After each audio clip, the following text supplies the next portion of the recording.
नमस्कार, आपके साथ मैं हूं प्रीति श्रीवास्तव। स्वागत है आपका उत्तराखंड बुलेटिन में। आइए रुक करते हैं खबरों की ओर। 16 से 26 अगस्त तक चलने वाले उत्तर भारत के सुप्रसिद्ध पौराणिक देवी धुरा बग्वाल मेले की शुरुआत हो गई है। केंद्रीय सड़क परिवहन और राजमार्ग राज्य मंत्री अजय टम्टा ने हनुमान मंदिर के निकट मुख्य गेट पर फीता काटकर यानी रिबन काटकर देवी धुरा बग्वाल मेले का शुभारंभ किया। इसके बाद स्थानीय महिलाएं, स्कूली बच्चे और पारंपरिक परिधानों में मंदिर प्रमाण तक भव्य शोभा यात्रा निकाली गई। वहीं 19 अगस्त को मेले का प्रमुख आकर्षण बग्वाल खेली जाएगी, जिसमें प्रदेश के मुख्यमंत्री पुष्कर सिंह धामी प्रतिभाग करेंगे।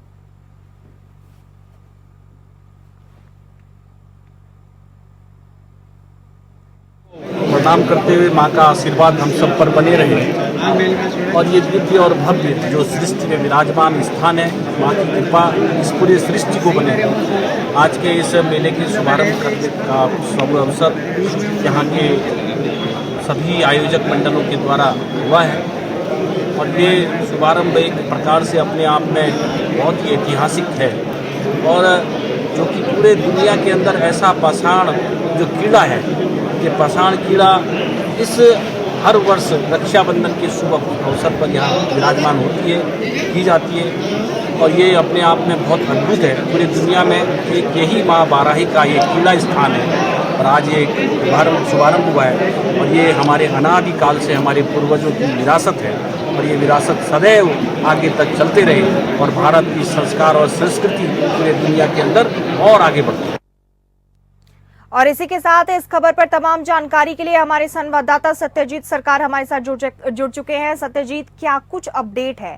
पौराणिक देवी धुरा बग्वाल मेले की शुरुआत हो गई है, तैयारियां किस तरीके से की जा रही हैं? वहां पे उमंग लोगों में, बच्चों में किस तरह के देखे जा रहे हैं? अगर बात करें हैं, सबसे मेन चीज इसमें जो रक्षाबंधन के शुभ अवसर पर वहाँ पे मेला का आयोजन किया जाता है और 16 अगस्त को यहाँ पे 16 अगस्त से 26 तारीख तक वहाँ पे 11 दिन का प्रोग्राम चल रहेगा। यहाँ पे मेला का आयोजन किया गया है, लेकिन 16 अगस्त को यहाँ पे मुख्यमंत्री पुष्कर सिंह धामी खुद वहाँ पे मौके पर पहुंचेंगे। लेकिन सबसे मेन इसमें देखने को मिल रहा है, इस मौके पर मंत्री ने माँ वाराही के दर्शन के पूजा पर समस्त ये खुशहाली का पर्व है, शांति के प्रति यहाँ पे इस प्रोग्राम किया जाता है, त्योहार को मनाया जाता है। लेकिन अगर बात करें यहाँ पे झूले, बच्चों के लिए झूले, मेले, सब कुछ आदि का तैयार किया गया है। यहाँ पे खुशहाली से दूर दूर से यहाँ पे लोग आते हैं और ये रक्षाबंधन के पर्व पर, हर वर्ष रक्षाबंधन के पर्व पर ये मेला का आयोजन किया जाता है और इस त्योहार को धूमधाम से मनाया जाता है। जी, इन तमाम जानकारी के लिए, इतने अच्छे से बताने के लिए आपका बहुत बहुत धन्यवाद सत्यजीत। रक्षाबंधन के पर्व को देखते हुए देहरादून जनपद के सभी 6 विकास खंडों में मुख्यमंत्री सशक्त बहना योजना के अंतर्गत खुद सहायता समूहों की महिलाओं द्वारा स्टॉल लगाए गए हैं। इस बात को लेकर देहरादून की सीडीओ झरना कामठान ने कहा कि हमें निर्देश मिले हैं कि 12 से 18 अगस्त तक मुख्यमंत्री सशक्त बहना योजना के अंतर्गत सभी ब्लॉकों में स्टॉल लगाए। साथ ही उन्होंने कहा कि इसमें मुख्य रूप से हमारे सुनियमित उत्पाद हैं, जिसमें रक्षाबंधन के पर्व को लेकर राखी के स्टॉल हैं और हर घर तिरंगा अभियान के तहत तिरंगों के स्टॉल लगाए गए हैं।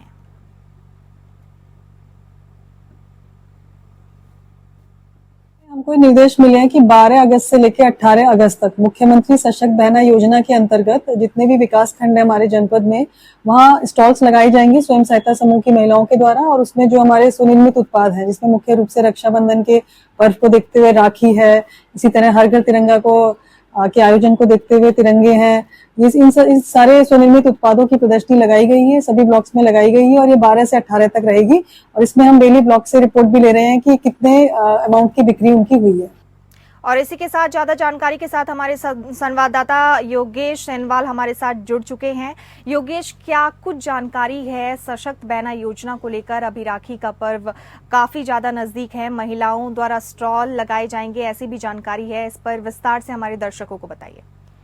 बिल्कुल, आपको बताना चाहेंगे कि इस योजना के तहत जो है स्टॉल लगाए जाएंगे, क्योंकि जिस तरह से नाम है तो ये पूरा का पूरा कार्यक्रम ही जो है वो बहनों के लिए है, क्योंकि अब आने वाले 19 तारीख को जो रक्षाबंधन है, और रक्षाबंधन के तहत जो है बहनों को सशक्त बनाने के लिए प्रयास जो है वो प्रदेश सरकार कर रही है। और इसी के तहत ये पूरे स्टॉल अलग अलग जगह पर लगाए जाएंगे, पूरे जनपद में ये स्टॉल लगाए जाएंगे और आर्थिक तौर पर मजबूत किया जाए बहनों को, उन्हें सशक्त किया जाए। क्योंकि अगर मात्र शक्ति सशक्त होगी, बहनें सशक्त होंगी तो अपने आप प्रदेश आगे बढ़ेगा। इसी थीम को लेते हुए प्रदेश सरकार इस पूरे कार्यक्रम को करने जा रही है।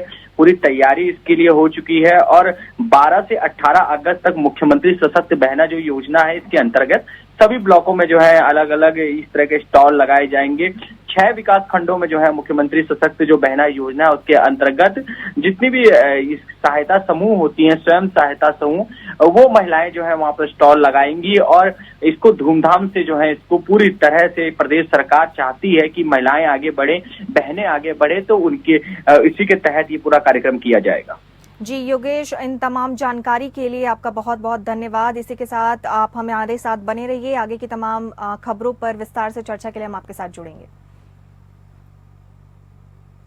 अदालतों में लंबे समय से लंबित वादों के त्वरित निपटाने को लेकर राष्ट्रीय लोक अदालत का आयोजन किया जा रहा है, जिसको लेकर सिविल जज SD देहरादून ने बताया कि 14 सितंबर को एक दिवसीय राष्ट्रीय लोक अदालत के अंतर्गत देश भर के न्यायालयों में लंबित वादों का निपटारा किया जाएगा। इसी क्रम में देहरादून जिले के भी सभी न्यायालय, जिसमें विकासनगर, चकराता, डोईवाला और ऋषिकेश, सभी में 14 सितंबर को राष्ट्रीय लोक अदालत का आयोजन किया जाएगा, जिसमें सिविल प्रकृति के बाद चेक बाउंसिंग, मोटर दुर्घटना, प्रतिकर, फैमिली मैटर के साथ ही क्रिमिनल के शमी प्रकृति के मामलों का निस्तारण किया जाएगा।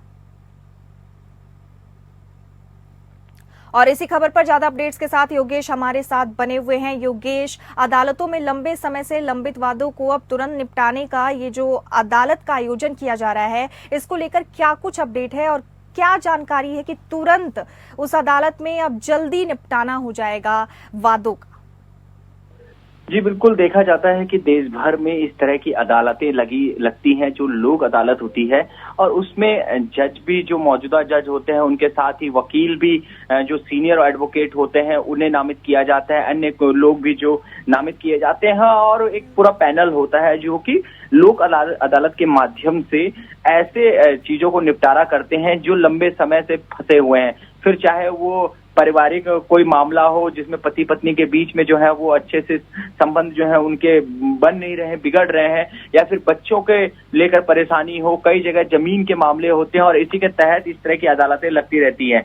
और देहरादून जिले में भी इस तरह की अदालतें जो है वो लगी हैं। और 14 सितंबर जो है को, क्योंकि अगर बात करें हम तो एक दिवसीय राष्ट्रीय लोक अदालत 14 सितंबर तक जो है अलग अलग जगहों में ये लगाएंगे। कई मामले इसमें आते हैं, और इस समय अगर बात करें तो जो ये अदालत लगी थी इसमें चेक बाउंसिंग, मोटर दुर्घटना, फैमिली मैटर और क्रिमिनल मैटर तक जो है वो आए थे। जिस तरह से सिविल जज जो है वो देहरादून की जो है जो सीमा, उन्होंने भी बताया था कि किस तरह के मामले सामने आए, उन्होंने पूरी जानकारी दी और कई मामलों का तुरंत जो है वहीं पर निपटारा कर दिया गया।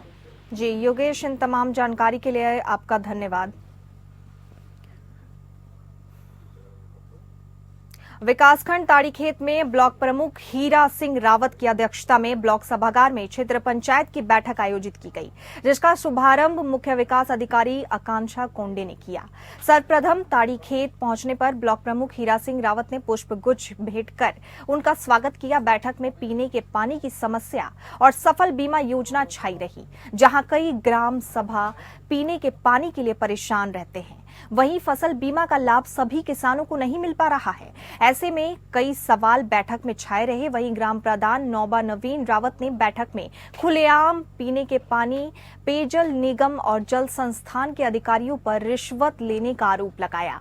वहीं बैठक के कई प्रधानों ने जल संस्थान पर पानी के वितरण के लिए कई आरोप लगाए, जिसके बाद मुख्य विकास अधिकारी ने संयुक्त मजिस्ट्रेट रानीखेत को पेयजल निगम, जल संस्थान और जल प्रतिनिधियों के साथ बैठकर उनके कार्य की समीक्षा कर जल्द से जल्द रिपोर्ट देने को कहा।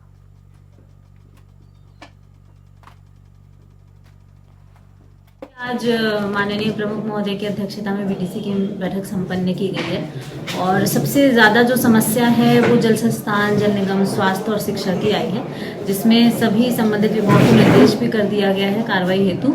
और जो भी कार्रवाई करें हमारे विभाग के जिला स्तरीय अधिकारी वो ज़रूर से ज़रूर जनप्रतिनिधि को भी बताएं। तो इस चीज़ के लिए सभी को आदेशित कर दिया गया है और कोशिश की जाएगी जितने भी मुद्दे उठाए गए हैं उनकी तत्काल और नियमानुसार कार्रवाई की जाए। देखिए, इसमें थर्ड पार्टी इंस्पेक्शन हो चुका है। थर्ड पार्टी इंस्पेक्शन में कुछ अनियमितता दिखाई हैं। एक बार जो रिपोर्ट है वो स्तरीय अधिकारी द्वारा देख ली जाएगी और अगर वो रिपोर्ट सही पाई जाती है तो ज़रूर इसमें सख्त से सख्त कार्रवाई की जाएगी।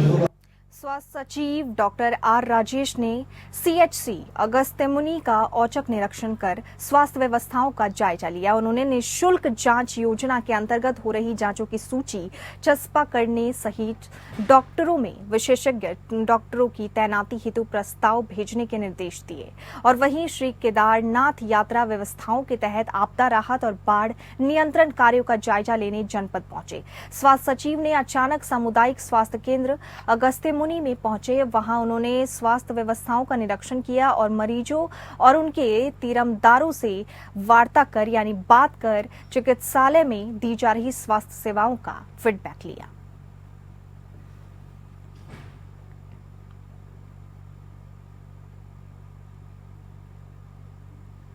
हल्द्वानी के काठगोदाम शीश महल में वार्ड संख्या 1 से लेकर 10 तक की समस्याओं के निदान के लिए नगर निगम द्वारा जन समाधान दिवस आयोजित किया गया, जिसमें सांसद अजय भट्ट, विधायक बंशीधर भगत और जिलाधिकारी वंदना सिंह सहित जिले के सभी विभागों के अधिकारी मौजूद रहे।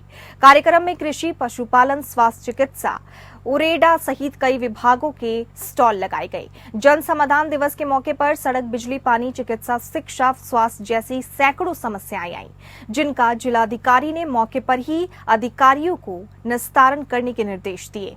जिलाधिकारी ने बताया कि नगर निगम के सभी वार्डों में इसी प्रकार के जन समाधान दिवस लगाए जाएंगे। वहीं सांसद अजय भट्ट ने कहा कि सरकार जनता के द्वारा जाकर उनकी समस्याओं को हल कर रही है।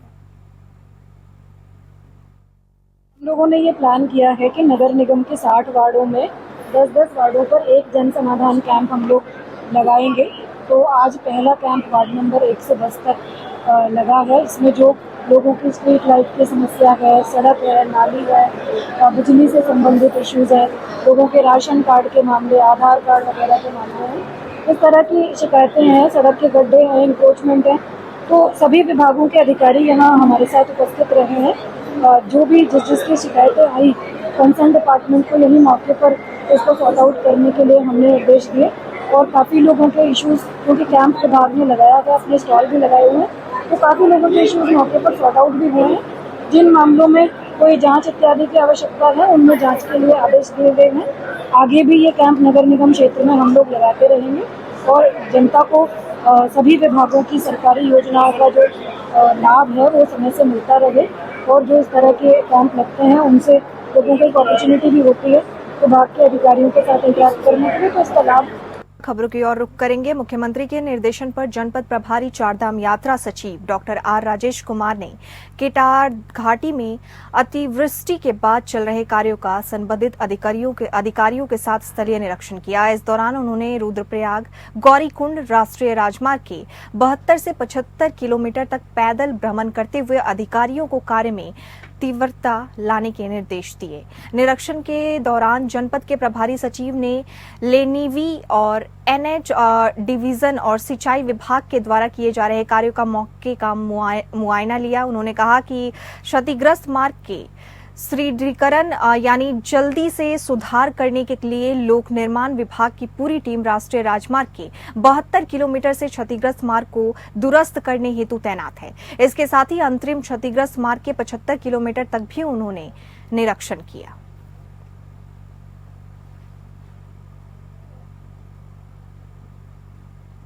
नर्स के साथ रेप और हत्या के मामले पर ADG law and order AP Anshuman ने बताया कि नर्स के साथ हुई घटना बेहद चिंताजनक है। इस घटना को पुलिस ने गंभीरता से लेते हुए आरोपी को गिरफ्तार कर लिया है। महिला सुरक्षा को देखते हुए हमने प्रत्येक थाने में महिला हेल्प डेस्क की व्यवस्था की है। साथ ही पुलिस सभी कामकाजी महिलाओं से अपील करती है कि गौरा देवी ऐप का इस्तेमाल किया जाए ताकि महिलाओं की सुरक्षा का समाधान किया जा सके। मैं ये बताना चाहूँगा कि जो महिलाओं की सुरक्षा की का जहाँ तक प्रश्न है, एक तो इसको कोलकाता से न देखा जाए, क्योंकि हमारे यहाँ स्ट्रे इंसिडेंट है। मैं आपको आंकड़े के जरिए ये बताने की कोशिश करना चाहता हूँ कि हमारे यहाँ जैसे आईपीसी के केसेस हैं 17-18 हज़ार के आसपास, इसमें करीब 4 हज़ार के आसपास जो है क्राइम अगेंस्ट वुमेन है, तो जो बहुत बड़ा फिगर नहीं है। हमारे यहाँ जितनी भी आबादी महिलाओं की है उसके हिसाब से बहुत बड़ा फिगर नहीं है। हम लोग एक शांतिप्रिय राज्य हैं और यहाँ पे महिलाओं की सुरक्षा से संबंधित कोई भी इस तरह की बात नहीं है। लगातार समय समय पर पुलिस विभाग के द्वारा एवं राज्य सरकार के द्वारा समय समय पर व्यापक दिशा निर्देश जारी किए गए हैं महिलाओं की सुरक्षा के बारे में। हर एक थाने पे एक महिला डेस्क, वुमन हेल्प डेस्क है हमारा, जिसमें महिलाएं अपनी बात रख सकती हैं, अपनी शिकायत दर्ज कर सकती हैं। इसके साथ में मैं आपको यह भी बताना चाहूँगा कि हमारा 112 नंबर जो है सिंगल इमरजेंसी नंबर है, उसका इस्तेमाल कर सकती हैं। जो कामकाजी महिलाएं हैं वो गौरव शक्ति ऐप पर अपने को रजिस्टर कर सकती हैं और लगातार पुलिस के टच में रह सकती हैं, जिससे कि उनकी सुरक्षा का जो है समाधान हमेशा किया जा सके और सुरक्षा सुनिश्चित किया जा सके। मैं आपके माध्यम से ये अपील करना चाहता हूँ कि जितनी कामकाजी महिलाएं हैं वो गौरव शक्ति पर जरूर अपने आप को रजिस्टर करें। एसएसपी उधम सिंह नगर मंजूनाथ टीसी द्वारा कोतवाली जसपुर की चौकी, धर्मपुर के नवनिर्मित भवन और स्मार्ट बैरिक का विधि विधान के साथ पूजा अर्चना कर उद्घाटन किया गया। वरिष्ठ पुलिस अधीक्षक डॉक्टर मंजूनाथ टीसी महोदय ने कोतवाली जसपुर चौकी, धर्मपुर के नवनिर्मित भवन और स्मार्ट बैरिक का पूजा अर्चना कर उद्घाटन किया। चौकी के नवनिर्मित भवन का उद्घाटन कर एसएसपी उधम सिंह नगर महोदय ने सभी का धन्यवाद ज्ञापित किया। उक्त कार्यक्रम में SP crime Udham Singh Nagar, SP Kashipur, SSP क्षेत्र अधिकारी रुद्रपुर, पुलिस उपाध्यक्ष काशीपुर, प्रभारी निरीक्षक जसपुर, चौकी प्रभारी धर्मपुर और चौकी धर्मपुर के पुलिस अधिकारी, कर्मचारी और क्षेत्र के गणमान्य व्यक्ति भी मौजूद रहे।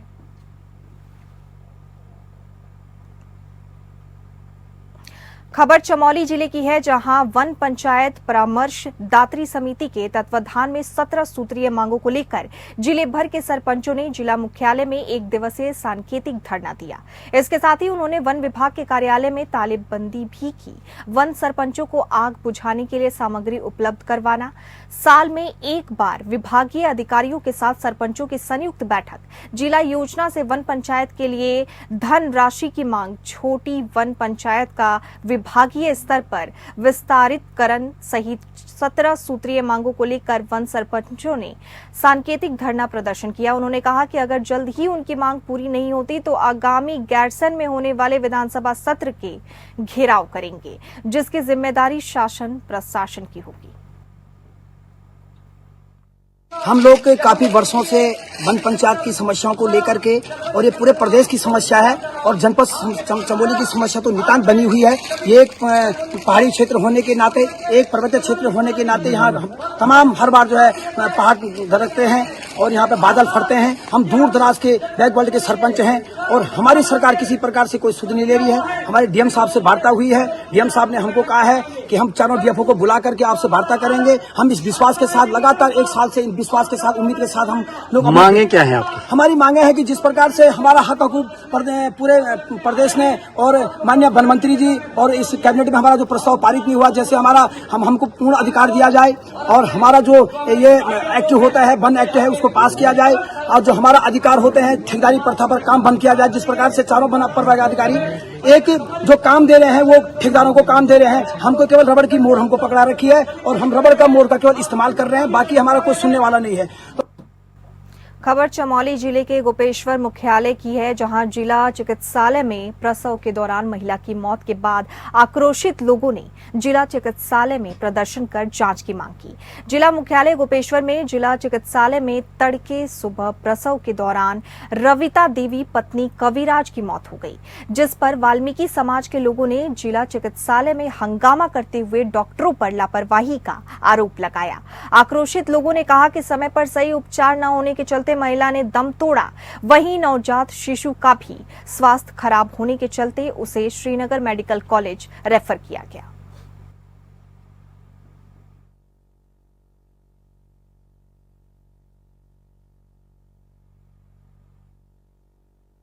तो भी पिछले मार्च से ही गायनिकोलॉजिस्ट नहीं है, उस बारे में हम पत्राचार कर रहे हैं, ऊपर लिख रहे हैं बार बार लेटर।